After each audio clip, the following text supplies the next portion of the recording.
Hello everyone. ये class 6 chapter number 4 basic geometrical ideas की one shot video जिसमें मैं पूरा चैप्टर इसी वीडियो में आपको कवर कराने वाली हूँ। ये आपके रिवीजन के लिए बहुत अच्छा है। जल्दी और कम टाइम में आप रिवाइज कर पाओगे पूरा चैप्टर। पिछले वीडियोस को भी प्लीज़ एक बार देख लेना और इन वीडियोस से कुछ हेल्प हो रही हो तो सबके साथ शेयर भी करो और प्लीज़ सब्सक्राइब ज़रूर करें। तो स्टार्ट करते हैं हमारे फर्स्ट टॉपिक से। ज्योमेट्रिकल टर्म्स या ज्योमेट्रिक टर्म्स क्या है? ज्योमेट्रिक टर्म्स, सबसे पहली टर्म है हमारे पास पॉइंट। पॉइंट का मतलब है एक, जस्ट एक पॉइंट, राइट, जिसको हम नाम दे सकते हैं। जैसे कि मैंने इसको बोल दिया ए, तो इसको मैंने लेंथ नहीं दिया है, इसमें कोई लंबाई नहीं होती, ये बस एक डॉट है, इसको हम पॉइंट कहेंगे। इसको हम नाम दे सकते हैं पॉइंट ए बी, जो भी आप देना चाहो। लाइन सेगमेंट क्या होती है? लाइन सेगमेंट से पहले हम लाइन आपको समझाएंगे। लाइन क्या है? ये देखो, ये मैंने एक बनाई है लाइन। लाइन का मतलब है दोनों तरफ से, दोनों एंड्स जो है वो डेफिनेट नहीं होते, मतलब रिस्ट्रिक्टेड नहीं होते। ये कितने भी आगे जा सकते हैं, कितनी भी लंबी हो सकती है लाइन, दोनों साइड से एंड नहीं है, ठीक है, नेवर एंडिंग है। ये जो एरो का मतलब है, यानी लाइन आगे कितना भी जा सकती है, छोटी भी हो सकती है, बड़ी भी हो सकती है। अब इस लाइन का मान लो मैं इतना हिस्सा यहाँ से लेकर यहाँ तक, लेट्स से 5 सेंटीमीटर का हिस्सा इधर बना देती हूँ, ठीक है। तो ये जो दो पॉइंट हो गए ना, ये एंड हो गए। 5 सेंटीमीटर है तो 5 सेंटीमीटर ही है, इसको हम चेंज नहीं कर सकते। यहाँ एरो नहीं है जो मैंने इसको बढ़ा दिया कितना भी, ये 5 सेंटीमीटर है, यानी 5 सेंटीमीटर ही है। तो मैंने इस लाइन का एक हिस्सा, यानी कि एक सेगमेंट बाहर कर दिया।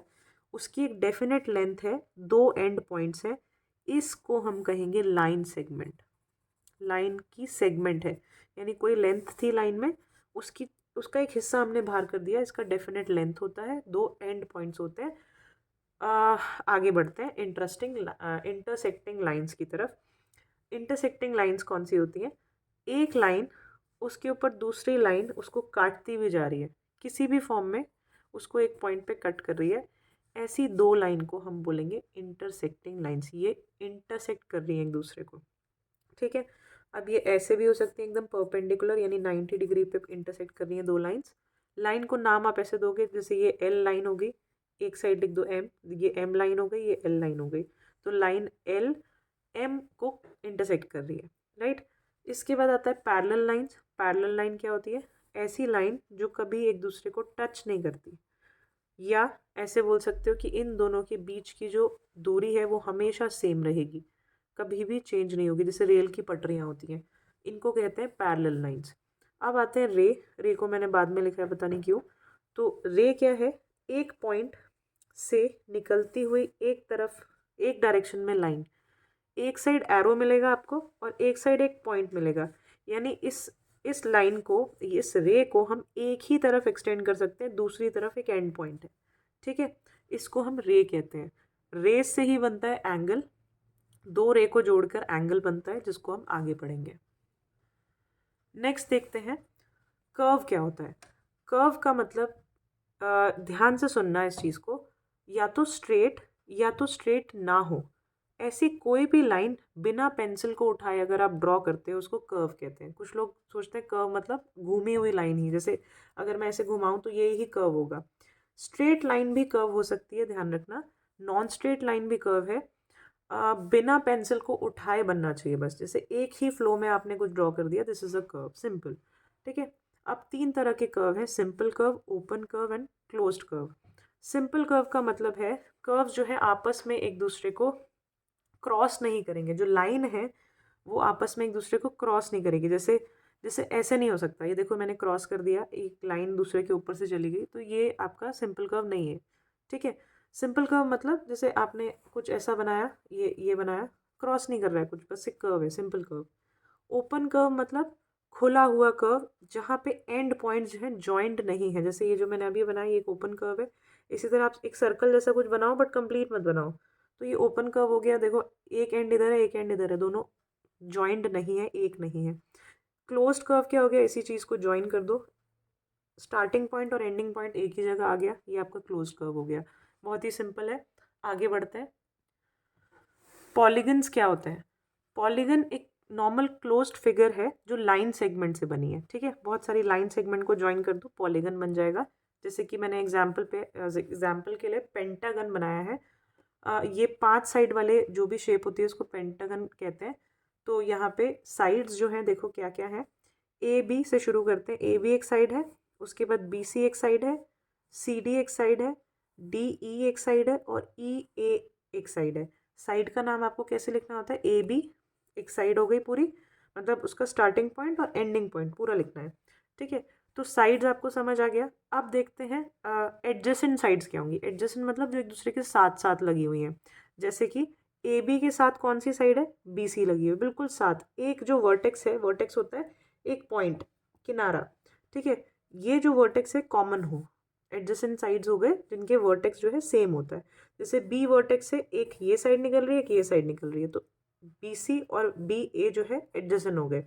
इसी तरह से डी ई और ई ए ये दोनों भी ई वर्टेक्स से निकल रहे हैं, तो ये दोनों एडजेसेंट हो गए, साथ साथ हैं। तो वर्टेक्स समझ आ गया, यहाँ पे एडजेसेंट साइड समझ आ गया। अब एडजेसेंट वर्टिसेस, एडजेसेंट वर्टिसेस मतलब एक साथ वर्टिसेस हैं जो, जैसे एक वर्टिसेस है, एक वर्टेक्स है, इसके साथ जो है ये बी वर्टेक्स हो गई इसके एडजेसेंट, ठीक है। इसी तरह ए के एडजेसेंट एक और वर्टेक्स है सी, तो ए की एडजेसेंट वर्टेक्स हो गई सी, सॉरी ई और बी। इसी तरह डी के एडजेसेंट हो गया ई एंड सी जो उसके जो साथ में है।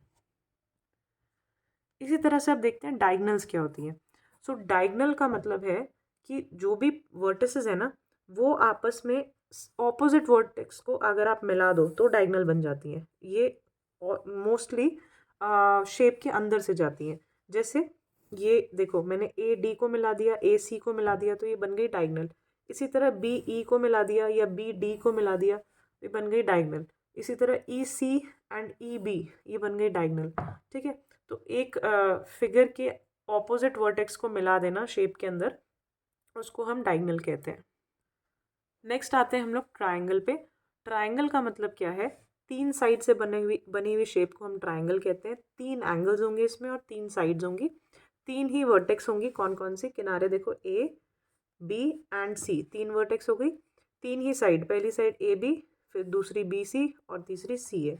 एंगल्स भी 3 होंगे। एंगल्स को कैसे लिखते हैं, मान लो हमें ए एंगल की बात करनी है तो मैं ए को बीच में लूँगी और बी और सी उनके साइड में रहेंगे, तो एंगल ऐसे लिखेंगे, एंगल का साइन या तो यहाँ से शुरू कर लो सी ए बी, या इधर से स्टार्ट कर लो बी ए सी, दोनों ही एक ही ये वाला एंगल की बात हो रही है, ठीक है। तो बी ए सी या एंगल सी ए बी, ठीक है। तो जिसके ऊपर एंगल बन रहा है वो बीच में रखना है, बाकी आप दोनों साइड्स के नाम लिख सकते हो। इसी तरह एंगल सी अगर मुझे बात करनी है तो ये एंगल का नाम होगा एंगल, पहले एंगल का साइन ए सी बी, ए सी बी, इस तरह से। ऐसे ही या मैं इसको लिख सकती हूँ ये नाम से भी, बी साइड से शुरू करो, बी सी एंड ए, तो भी यही एंगल है, राइट। अब देखते हैं क्वाड्रिलेटरल्स। क्वाड्रिलेटरल एक वो शेप है जो 4 साइड से बनी है। इसमें भी मैंने एक शेप बनाई है जस्ट रैंडमली। अब आपको काफ़ी सारी चीज़ें इसमें समझ खुद ही आ जाएंगी। जैसे कि अगर मैं बोलूँ इसमें वर्टेक्स कौन कौन सी है, तो वर्टेक्स है A B C D, 4 vertex हैं। इसी तरह से अगर मैं बोलूँ एडजेसेंट साइड्स कौन सी हैं, तो ए बी के एडजेसेंट साइड होगी ए डी या बी सी, दोनों में से कोई भी हो सकती है, दोनों ही ए बी के साथ साथ लगी हुई हैं। इसी तरह से सी के एडजेसेंट अगर मैं वर्टेक्स की बात करूँ तो कौन सी है, सी के साथ बी भी है और डी भी है, तो किसी भी एक का आप नाम लिख सकते हो।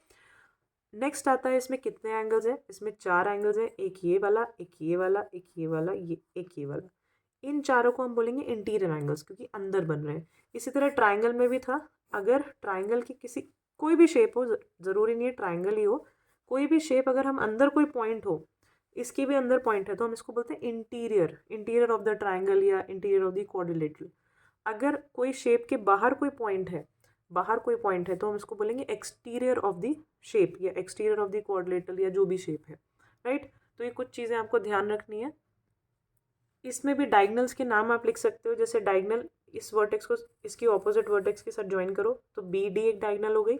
इसी तरह ए को सी से ज्वाइन करो तो ए सी एक डायगनल हो गई, ठीक है। तो एक 4 साइडेड फिगर में 4 साइडेड शेप में 2 डायगनल्स हो सकती हैं। नेक्स्ट आते हैं हम सर्कल के ऊपर। सर्कल क्या है, देखो सर्कल एक ऐसी शेप है जो एक पॉइंट से इक्वल दूरी पे एक लाइन बनती है, उसको हम सर्कल कहते हैं। फिर से सुनो मेरी बात, एक पॉइंट से, एक सेंटर पॉइंट से इक्वल दूरी पे अगर मैं एक लाइन ड्रॉ कर दूँ, इस सेंटर से हर बार सेम दूरी पे मैं एक लाइन बना दूँ, तो वो कर्व्ड बनेगी और उस जो भी वो शेप बनेगी उसको सर्कल कहते हैं। ठीक है, अब जो ये सेंटर पॉइंट लिया है ये हुआ सेंटर, जितनी लेंथ है वो हुई रेडियस, इसको हम रेडियस कहते हैं। तो ये जो रेडियस है ये आप कहीं से भी मेजर करो ये सेम होगी, क्योंकि सेम दूरी पर ही बनी है, इसलिए radius of a circle is always same, कहीं से भी आप मेजर कर सकते हो। ठीक है, अब आते हैं डायमीटर की बात। तो अगर कोई सर्कल है, सर्कल में एक साइड से एक साइड से उसके ऑपोजिट साइड से तक बिल्कुल बिल्कुल सीधा ले जाओ, एक साइड से ऑपोजिट बिल्कुल सीधा ले जाओ, ये होती है डायमीटर। तो ये जनरली रेडियस का डबल होती है। जैसे रेडियस अगर 5 सेंटीमीटर है तो डबल कर दो, ये पूरी दूरी हो गई 10 सेंटीमीटर। तो डायमीटर आप कहीं से भी मेजर कर सकते हो, बट एक एंड से दूसरे एंड तक आपको जाना है, this is a diameter, right. ये लॉन्गेस्ट कॉर्ड होती है। कॉर्ड क्या है वो सुनो आप। एक सर्कल है मान लो, इस सर्कल में मैं दो पॉइंट को अगर कहीं से भी मिला दूँ ऐसे, ठीक है, या मैंने यहाँ और यहाँ मिला दिया ऐसे, ये कॉर्ड्स हैं। इसको नाम दे दूंगी ए बी, इसको नाम दे देंगे सी डी। तो ये सी डी और ए बी जो है कॉर्ड्स हैं सर्कल की। इसी तरह अगर ये सेंटर है और सेंटर से कोई कॉर्ड जा रही है इस तरह से, मान लो एफ एच, तो एफ एच जो है सेंटर से पास हो रही है, तो ये डायामीटर भी है। तो डायामीटर एक सबसे लंबी कॉर्ड होती है। ठीक है, एक सर्कल की सबसे लंबी कॉर्ड, लॉन्गेस्ट कॉर्ड जो है वो डायामीटर होती है। नेक्स्ट देखते हैं आर्क क्या होता है। आर्क का मतलब है, जैसे सर्कल है, सर्कल का ये कर्व्ड छोटा सा हिस्सा, इसको आर्क कहते हैं। ठीक है, ये कर्व पार्ट मतलब part of a circumference of a circle. अच्छा, मैंने सर्कमफ्रेंस अभी नहीं बताया, सर्कमफ्रेंस भी सुन लो। अगर मैं सर्कल के एक पॉइंट से मेजर करना शुरू करूं और पूरा सर्कल घूमकर वापस उस पॉइंट तक लेंथ मेजर करूं, इसको सर्कमफ्रेंस कहते हैं। ठीक है, यानी पूरी पूरी जो फिगर है, जो शेप है, उसकी लेंथ कितनी है, उसकी बाउंड्री की लेंथ कितनी है। ठीक है, इस पूरी को हम कहेंगे सर्कमफ्रेंस। जैसे पेरीमीटर होता है शेप्स में, बस यहाँ पे पेरीमीटर वर्ड यूज़ नहीं करते हम सर्कल के लिए, हम सर्कल के लिए हमेशा सर्कमफ्रेंस यूज़ करते हैं। नेक्स्ट आता है आर्क क्या है। आर्क था सर्कमफ्रेंस का छोटा सा हिस्सा कट कर दो, उसको हम आर्क कहते हैं। ठीक है, ये भी हो सकता है ये। ठीक है, तो A B is an arc, right. ऐसे ही C D is an arc. Next आता है सेक्टर। अब सेक्टर क्या होता है वो ध्यान से सुनना। मान लेते हैं ये है सेंटर पॉइंट, ठीक है, और मैंने यहाँ पे ऐसे और ऐसे डिवाइड कर दिया, मतलब सेंटर से यहाँ से एक रेडियस बनाई और दूसरी रेडियस बनाई। तो सर्कल का एक पार्ट जो है, देखो ये अलग दिख रहा है आपको, इसको सेक्टर कहते हैं, राइट। इसी तरह इस सर्कल में देखो, अगर मान लो मैं यहाँ से और यहाँ ये इतना सा हिस्सा अलग कर दूँ, जैसे आप मान लो पिज़्ज़ा काट रहे हो, तो एक सेक्टर होता है, जो एक स्लाइस है वो एक सेक्टर है, राइट। एक सेगमेंट की बात करूँ तो सेगमेंट क्या है, ये सर्कल है, सर्कल में ये सेंटर है। अब ये सेंटर से छोड़ दो, सेंटर को छोड़ दो, सेंटर से नहीं जाएगी, एक कॉर्ड है, कॉर्ड मैंने बना दी। तो ये जो पार्ट है, सर्कल दो पार्ट्स में डिवाइड हो गया, तो ये वाला जो पार्ट है ये सेगमेंट है। ये माइनर सेगमेंट क्योंकि छोटा है, इसको माइनर सेगमेंट बोलेंगे। और ये बड़ा वाला जो पार्ट है इसको मेजर सेगमेंट बोलेंगे, मेजर सेगमेंट।